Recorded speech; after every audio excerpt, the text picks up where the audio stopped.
Dans le cadre du projet de mobilité et de développement urbain des villes secondaires, le gouvernement burkinabé vient de procéder au lancement de travaux de construction d'ouvrages de drainage des eaux de pluie dans la cité de Sia. Le lancement des travaux s'est déroulé ce matin même. Le point dans ce reportage de Drissa Traoré et Ali Traoré. Bientôt, la ville de Bobo-Dioulasso va présenter un nouveau visage agréable à regarder. Dans le cadre du projet de mobilité et de développement urbain des villes secondaires, le Premier ministre Rim Talba Jean-Emmanuel Ouedraogo donne le ton ici aux travaux de construction d'ouvrages et de drainage des eaux pluviales dans la cité de Sia. Cette initiative devrait faciliter la mobilité des usagers et éviter les inondations lors des saisons pluvieuses.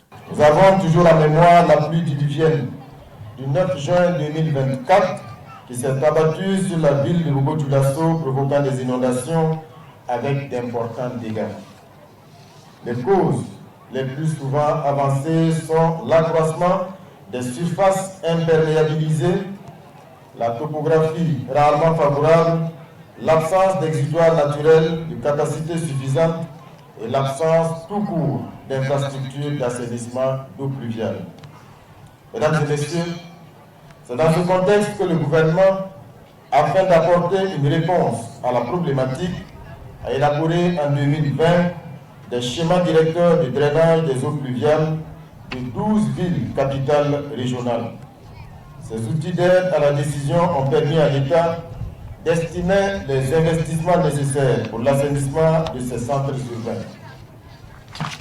Compte tenu de l'importance des besoins identifiés, la réponse a été subdivisée en 4 phases de mise en œuvre, y compris une tranche prioritaire pour les investissements dans les infrastructures de drainage critiques pour chaque ville.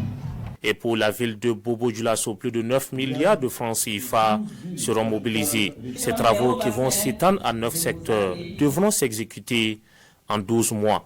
La ville de Bobo-Dioulasso bénéficiera essentiellement des travaux suivants. La construction d'un réseau de 15 234 mètres linéaires de collecteurs et de caniveaux en béton armé. La construction d'un réseau de 1559 mètres linéaires de collecteurs en maçonnerie de moellons au granit.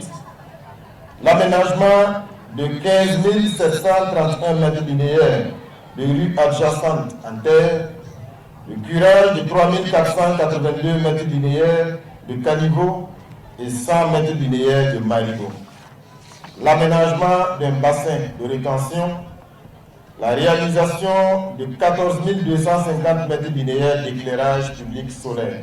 Des travaux financés par le gouvernement burkinabé avec le soutien de la Banque mondiale, dont l'ambition est de soulager un tant soit peu la souffrance des populations.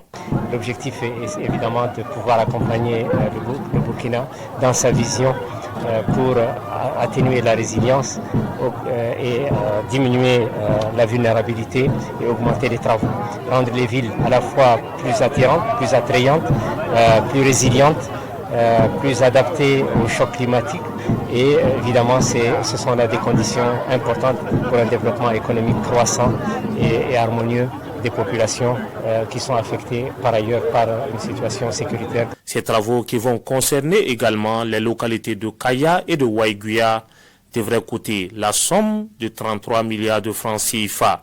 À cette cérémonie, les populations affectées par ce projet reçoivent des vivres de la part du ministre en charge des infrastructures.